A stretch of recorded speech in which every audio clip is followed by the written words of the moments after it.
মহাকুম্ভ মেলাত ফুল বিক্ৰী এৰি মনালিসা উঠিলগৈ বিমানত হলনি হল মনালিসাৰ কাপোৰ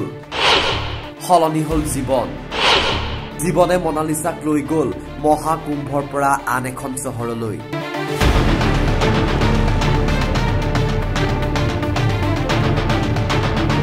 মহাকুম্ভলৈ অলেখ ভক্ত আহিছে অলেখ ভক্ত গৈছে কিন্তু মহাকুম্ভত মালা বিক্ৰী কৰিবলৈ আহি জীৱন সলনি কৰিলে এগৰাকী 16 বছৰীয়া সুন্দৰীয়ে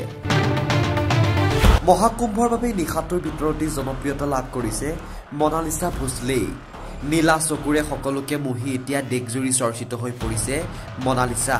16 বছৰীয়া সুন্দৰীগৰাকীক পৰিচালকসকলৰ চকুৰ পৰাও হাৰি নগল দা ডায়েৰী অফ মণিপুৰ শীৰ্ষক চিনেমাৰ বাবে চুক্তিবদ্ধ হ'ল মনালিসা এতিয়া মনালিসাই প্ৰথমবাৰৰ বাবে পৰিচালকৰ সৈতে বিমানেৰে বেংগালুৰুত উপস্থিত হয় বজাৰ কৰা অনুষ্ঠান এটাত অংশ ল'বলৈ তেওঁ বেংগালুৰুলৈ যায় সম্প্ৰতি সেই ফটোখনো ৰাজহুৱা কৰা হৈছে বেংগালুৰুত এখন 7 তাৰকাযুক্ত হোটেলত থাকিবলৈ লৈছে মনালিসাই এটা সময়ত দৰিদ্ৰতাৰ সৈতে সহাৱস্থান কৰি তেওঁ মালা বিক্ৰী কৰিবলৈ আৰম্ভ কৰিছিল পঢ়াশুনা শেষ কৰিব নোৱাৰিলে আগতে ঘৰত কাম-কাজ সম্ভালিছিল কিন্তু এতিয়া জীৱনে এটা গতি লৈছে